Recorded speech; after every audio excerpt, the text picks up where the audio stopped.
there's no diplomatic solution here. The Russians are hard-nosed regarding their three principal demands. They've told Witkoff this, they've made it clear time after time. And there's no way that the Europeans and the Ukrainians, for sure, are going to accept those Russian demands. I think there's some reasonable chance that Trump will accept those demands, right? Or would accept those demands under certain circumstances. He would basically cave to the Russians. But the Ukrainians are not, and the British and their allies in Europe are not. So this war is likely to go on, and I think it'll be settled on the battlefield. And so let's see how we would get to that point. So let's say that, because Trump said a couple of days ago, or maybe one day ago, that he would reveal the outlines of his plan in 3 days, which he said, which I believe the third day would be tomorrow after this meeting here, or maybe he'll push it back a little bit until after Witkoff goes to Moscow, which apparently is going to come either Thursday or Friday.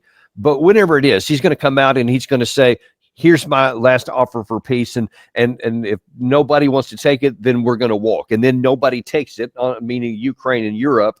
And he says, okay, that's it. We're out. We're done. We're not going to give any more weapons, anything else. What happens on the next day in the war in Kiev and in Brussels? Well, I don't think you want to ask what happens the next day. That's too soon. But if the Americans walk, the Americans are eventually going to let the flow of arms to Ukraine end. They may let what's in the Biden pipeline continue to go to Ukraine, but after that, it's over. And we will surely diminish our providing intelligence to the Ukrainians as well. Now, as you and I both know, the Russians are winning on the battlefield, even with the flow of American weapons and the provision of American intelligence to the Ukrainians. So once the flow of American weaponry begins to dry up in a serious way, the Ukrainians will be in more trouble than ever. And the Russians, who are building up their forces and training up their forces and have their forces armed to the teeth, will do much better on the battlefield as the balance of power shifts against the Ukrainians. The Russians will end up taking more territory. And at some point, the Ukrainian military will collapse, and they'll come to us and they'll ask us to help to negotiate a settlement, because they're going to lose on the battlefield. The Russians are ultimately going to win. So I think that is how this one is going to play itself out. I think at this point in time, it's impossible to see how you get or even come close to getting a negotiated settlement. Well, and I think that Vladimir Putin has given justification to nearly every point you just made there today. He actually had a meeting with, I guess, some of his defense industrial base leaders in his country, and he addressed two separate issues that I want to take in sequence because they both scream, we don't have any expectation at all that this is going to be solved by diplomacy, and we are doing everything in the world to prepare for further combat. First of all, here he is talking about the specific war-making capacity. This year, the tasks are even more extensive, including the implementation of the program to expand and modernize the defense industrial complex's production capacities, which involves over 400 enterprises. I emphasize today our experience in conducting the special military operation, both in terms of tactics and the technical development of weaponry, is being studied, without any exaggeration, by all the world's armies, leaders of the global arms industry, and high-tech companies. And we must stay one step ahead, as we have repeatedly managed to do recently, and I am confident will continue to do in the future. Absolutely nothing implying there that he thinks that the war is on the verge of maybe coming to a diplomatic end. He is full steam ahead going that we're going to expand our defense industrial capacity. And because we know people around the world are watching us, and certainly they are, then we have to continue to evolve our war-making capacity. Do you read that any differently than what I interpreted? No, but you want to remember, Danny, the Europeans and the Ukrainians basically are thinking like Putin. They want the war to continue. The only one who wants to end the war is President Trump and Steve Witkoff. just important to understand it. I think Rubio, Keith Kellogg, and most people in the American national security establishment want to see this war continue because they think that the Ukrainians can turn the tide on the battlefield. Trump is the anomaly here, Trump and a few of his lieutenants. But otherwise, everybody wants this war to continue. And you have to ask yourself then, how is this going to play out? And there are a lot of people in the West who believe the Ukrainians can ultimately prevail. And I don't think that's true. And I know you don't think that's true. And we're going to see what happens. And I think the Ukrainians are going to end up much worse off tomorrow than they are today on the battlefield. But convincing most people in the West and in Ukraine of that is well nigh impossible. Now, if I think the main recipient of that message that Putin gave there about the defense industrial base was for Ukraine, I wonder if his next comment that I'm going to put here might not be for Europe or NATO, because when he's talking about here is going to be the expansion and the increasing capacity of his war-making capacity on his armed forces as well. Watch this. As I have already said, we must continue, without bureaucratic delays, to efficiently adapt weapons and equipment to new, rapidly evolving forms and methods of warfare. We have all the necessary capabilities for this. Taking into account combat experience, we must update training programs in military schools and academies, as well as in junior officer and sergeant schools. At the same time, we must thoroughly and rigorously revise the combat manuals of the ground forces, from the level of squads and companies up to corps and combined arms armies. Let me reiterate, these processes must proceed simultaneously and in close interconnection with one another. And of course, we must take into account global trends in military technology development to the fullest extent. That is, forecast and understand what potential armed conflicts of the future may look like, because the future is rapidly approaching. So if you're a NATO member and you hear that, that sounds to me like we're looking to see what you guys are doing, and we're going to take where we are and expand it to also stay one step ahead on that time.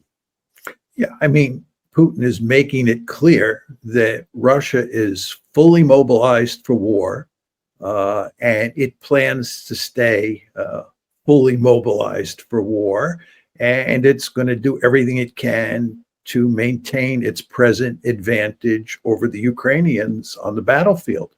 This is hardly surprising.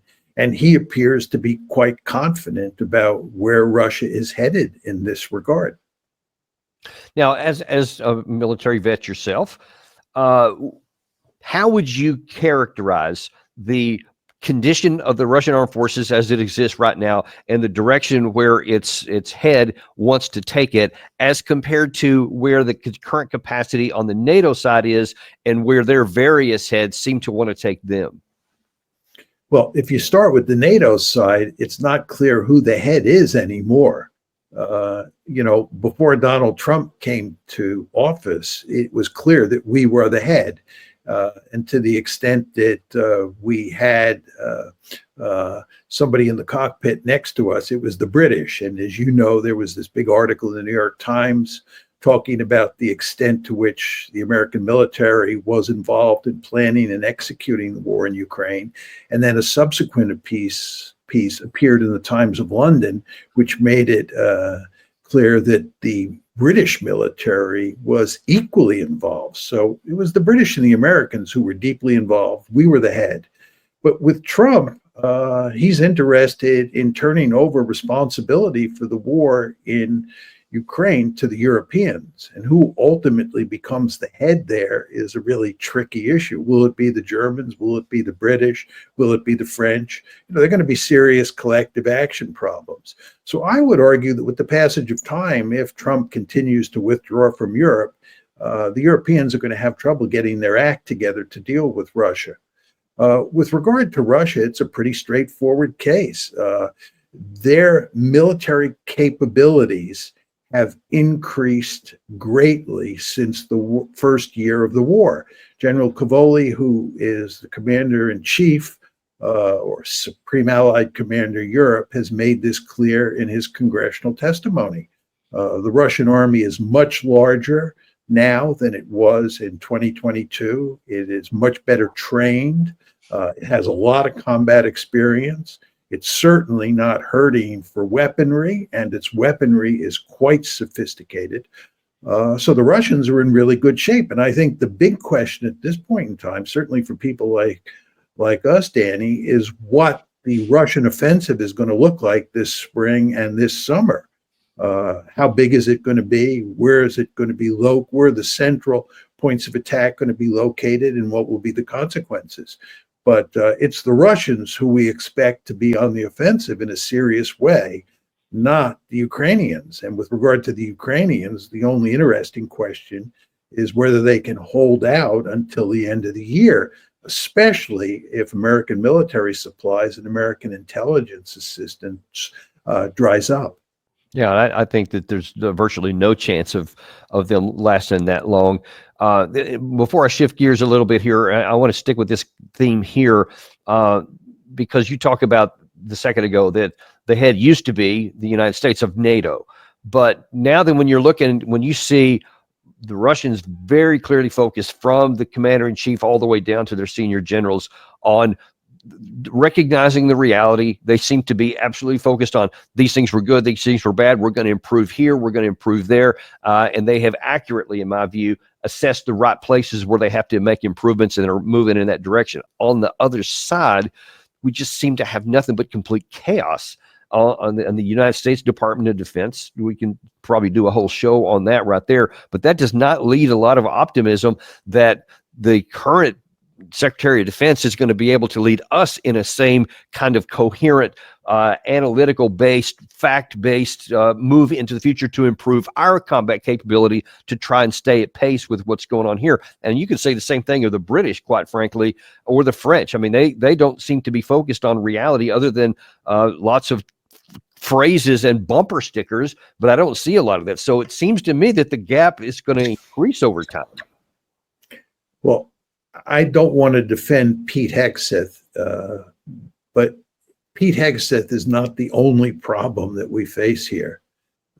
If you look at the performance of the American military since the first Gulf War, and you look at, and of course, the first Gulf War was in 1991, and if you look at the performance of the American national security elite since 1991, it's not a pretty picture. Yeah, we have not totally agree with that.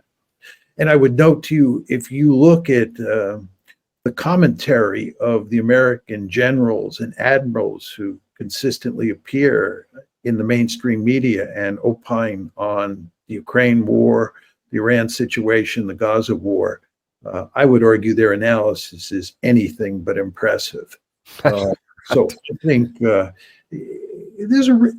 point here, Danny, is Pete Hegseth aside, there's a really deep-seated problem in the American national security community, which includes not just the civilians, but the military as well. We're in trouble. There's really something wrong here.